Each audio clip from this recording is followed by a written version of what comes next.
Should you be saving or should you be investing? With everything that's going on in the economy right now, you gotta ask yourself one question. Are you ready to ride the investing roller coaster? The worst day in more than 4 years after the second worst on Friday. Another day of historic losses on Wall Street. It's the worst day since the Black Monday market crash back in 1987. This is why I don't invest. I am never investing in the stock market again. This is just way too risky. I'm just gonna sell and cut my losses and be done with this. After suffering one of the worst weeks of trading since the financial crisis of 2008, stocks bounced back big on Wall Street. That's right, you're a genius. This is so easy. Saving money's for losers. So while I am all for investing, and I think that's really the only way to reach financial independence, it would take forever to save your way to financial independence. There's definitely a time to be saving, and a time to be living frugally, and a time to be investing. In today's video, I thought we could go over a few different questions on if you should be in the saving phase or the investing phase. So one of the really important things that's come out of everything that's been going on recently is that you should have an emergency fund.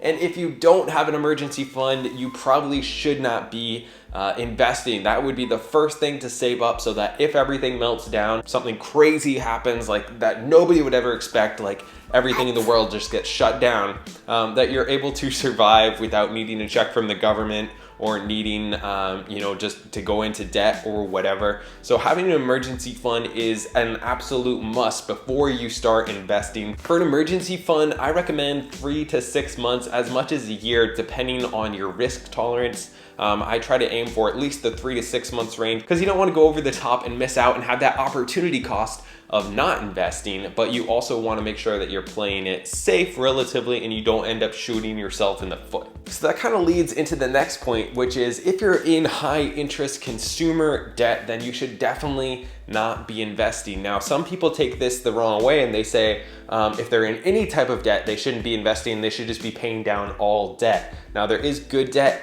and there's bad debt. Good debt would be on an investment. Maybe you have an investment property, or for most people, it's probably gonna be on their mortgage. Instead of paying down your mortgage with maybe an extra monthly payment or a certain percentage that you pay towards it, if you're paying 4% for that mortgage and you can take that same amount of money and invest it and make 12%, then that's gonna be a much better deal. So you're much better off investing than paying down low percentage debts. If you have anything that's like around or under 5%, you're better off investing as long as you're actually investing than paying off that debt. Now, obviously, if you have too much, it can hinder you from investing if you have too much debt going on.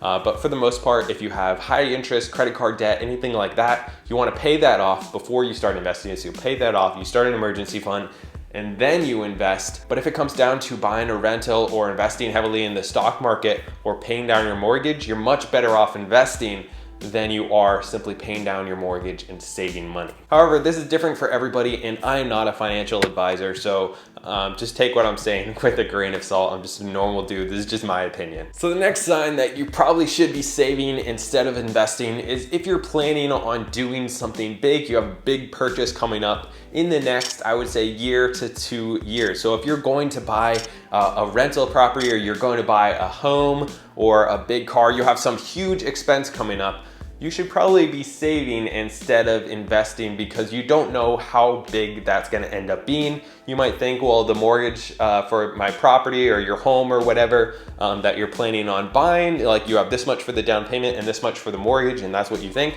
Well, it could end up costing a lot more. So again, you don't wanna get into bad debt because something crept up on you. So you might wanna have a bigger emergency fund than you might think, just in case the expenses are higher. For me, how I do this is if I'm planning on buying a rental property in the next year or two, then I won't invest in the stock market because what happened right now could happen where you put all your money in. Yes, it's growing at 10, 20% depending on what the market's doing.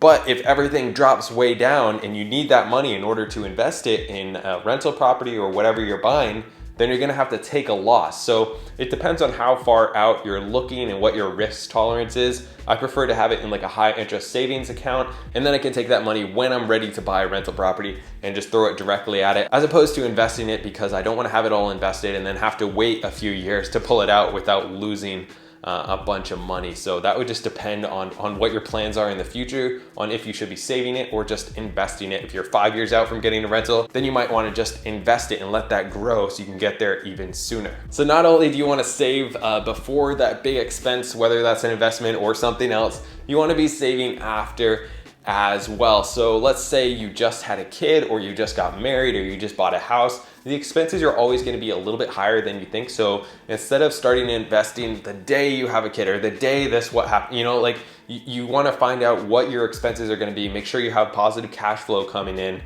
Make sure everything's settled down before you start investing. It's better to save up for that extra few months before you start doing that. So obviously anybody can invest, but I think a true sign that you're ready to invest, you're going to be successful at it if you're just thinking about it, is that you are educating yourself and you're investing in yourself. So before you ever start buying stocks, or before you ever buy your first rental property, I think it's crucial that not only you have that emergency fund, you're saved up, you're out of debt, all those things that we talked about, but also that you're educating yourself. You're reading books, you're reading blog posts, that you're watching YouTube videos on it and smashing the like button. I think it's just really important that you are an intelligent investor. If you're reading books about it, if you're really learning about it, the people who end up getting burned are the people who are not educated in it, because they don't teach this stuff in school. You need to go out and learn it on your own. All the resources are out there. They're all free. You can just go to people. If they're trying to charge you $500, don't do it. Just go out and watch some people who are giving out their information for free. It's the people who watch the stock market every day that are like me in the beginning of this video, who, just like are really emotionally invested in it, and you just can't be emotional at all with your investments. You have to be very much robotic and cold and nothing but the numbers. If you're investing in the stock market, I'm not into like short-term investing, day trading.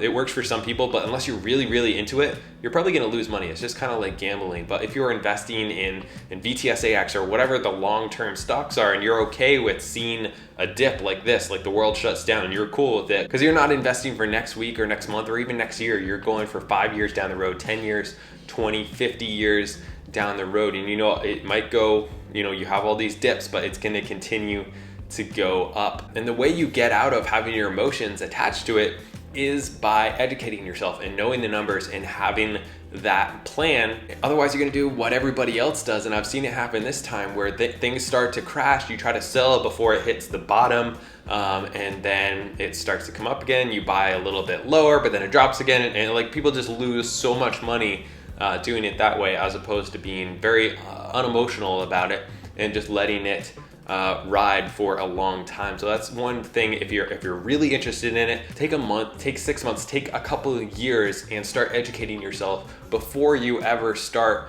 thinking about investing. So another sign that you're probably ready to start investing is if you're cool with losing it all. You should not invest in anything that you're not okay losing. Now, this doesn't mean you probably will lose that money, but you shouldn't be betting the farm and risking, financial destruction, I don't know what the word is, in the future just for an investment. So if you're okay with losing this money, if you put 10 grand and you're okay with that disappearing completely, because it could, then you're in a strong position and you are okay with investing and starting this up. Investing is risky. That's why you get the return that you do, and a lot of people are scared of it. But you will get that return, or you could lose it all, and you just really have to be okay with that and know that you will lose a lot of money, and you will have bad deals, and you will have failures. But if you continue to learn from those and you're looking towards your entire life in the long term, that's really okay. A really good sign that you're ready to start investing is if you have positive cash flow every single month, you have your budget under control, and you're saving a certain percentage of your income